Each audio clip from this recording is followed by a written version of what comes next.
Kayo'y nakikinig sa CDRC Podcast. Makibalita at alamin ng mahalagang impormasyon tungkol sa climate change, disaster preparedness at pagpapatatag ng ating komunidad. Makinig, makialam, maging handa.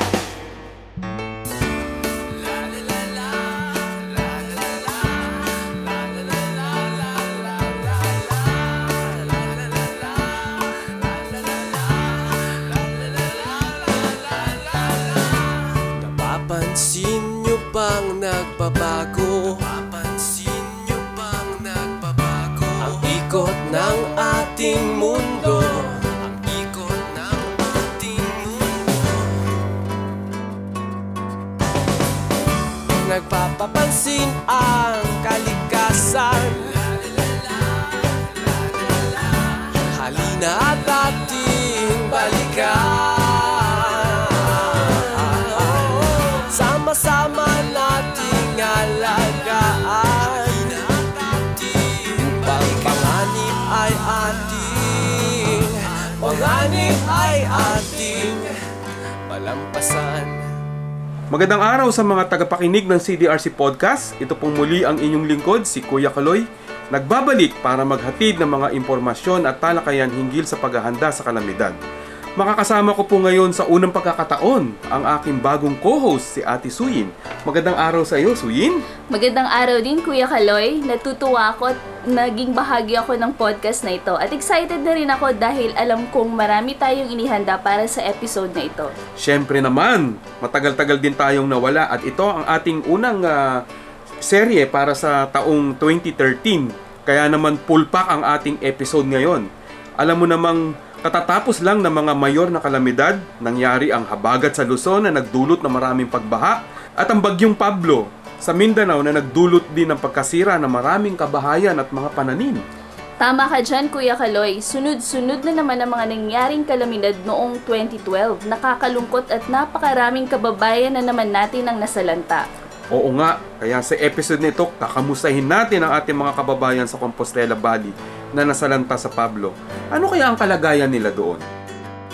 CDRC Podcast. Bisitahin niyo po kami sa facebook.com/cdrc1984, sa twitter.com/cdrc1984, at sa www.cdrc-phil.com. Makinig, makialam, maging handa. Noong January 15 at itong third week ng February ay nabalitaan nating nagbarikada ang mga nasalanta ng Pablo. Kaya nung pumunta tayo doon para kamustahin sila, ito kaagad ang itinanong natin. Mapalad tayo at nakausap natin ang isa sa mga nanay na nanguna sa barikada sa Monte Vista Highway noong January 15, si Nanay Cirila Anding.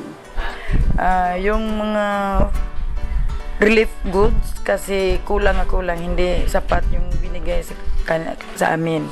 So yung 10,000 fax hindi pa ibinigay hanggang ngayon. Sabi sa yung director sa DSW Region 11, sabi nila every week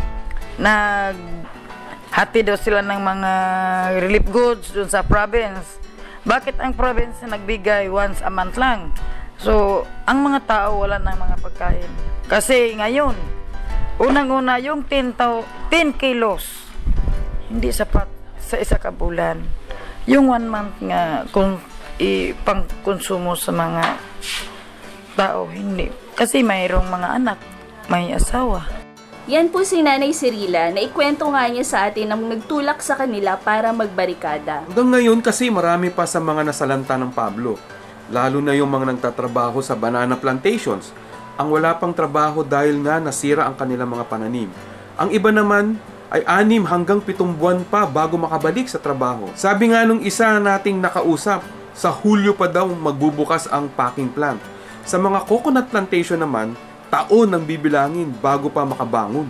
Kaya umaasa talaga sila sa mga donasyon mula sa DSWD at mga NGOs. Kaya lang, nagsabi na ang DSWD na hanggang March 8 na lang daw ang relief distribution.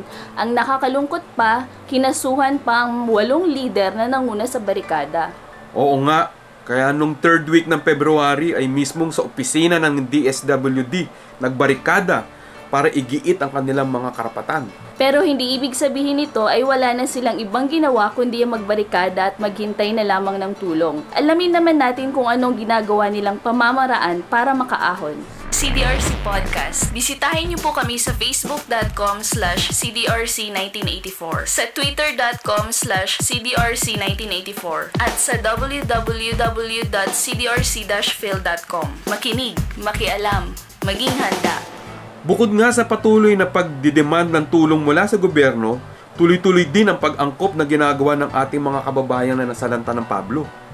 Tama ka dyan, Kuya Kaloy. Sa kabila ng hagupit ng Pablo na kanilang dinanas, hindi nawala ng loob ang ating mga kababayan. Naging saksi tayo dyan. Isa sa mga nakausap natin si Mang Judy Batallador. At tinanong natin siya kung saan siya ngayon nakatira. At ito ang sagot niya. Ako dito kung gabi. Sa Trapal.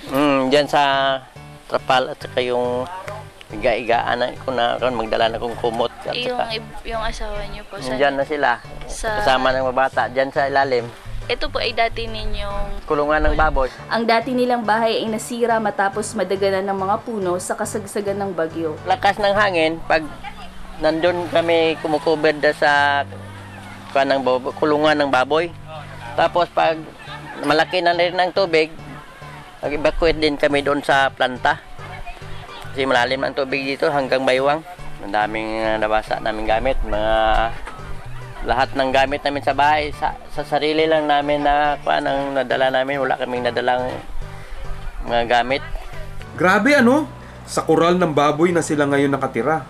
Marami talagang nawalan ng bahay dahil sa bagyong Pablo. Ang iba sa ilalim muna ng trapal nakatira, ang iba sa mga kapitbahay o kamag-anak at kagaya nga nitong pamilya ni Mang Judy, sa koral ng baboy na gawa ng mga pinagtagpi-tagping mga kahoy at materyales na naisalba nila pagkatapos ng bagyo. Oo, Kuya Kaloy, kaya sa abot ng ating makakaya, sa tulong ng ating mga donors, tinutulungan natin silang maitayong muli ang kanilang mga bahay. Sa mga gusto pong tumulong para sa mga biktima ng bagyong Pablo, lumapit lang po kayo sa aming tanggapan na makikita ninyo sa 72A Time Street, West Triangle Homes, Quezon City, o kaya pwede po kayo tumawag sa aming telepono sa 929-9822 or 929-9820. Maya-maya, maririnig naman natin si Aling Gloria Delantes at ano naman ang kanyang ginagawa para tustusan ang pang-araw-araw na pangangailangan pagkatapos ng Pablo. CDRC Podcast. Makinig, makialam, maging handa. Nakapanayam natin si Aling Gloria Delantes, isang packer sa banana plantation sa Compostela Valley. Sa September o October pa daw sila pinababalik sa planta para makakain.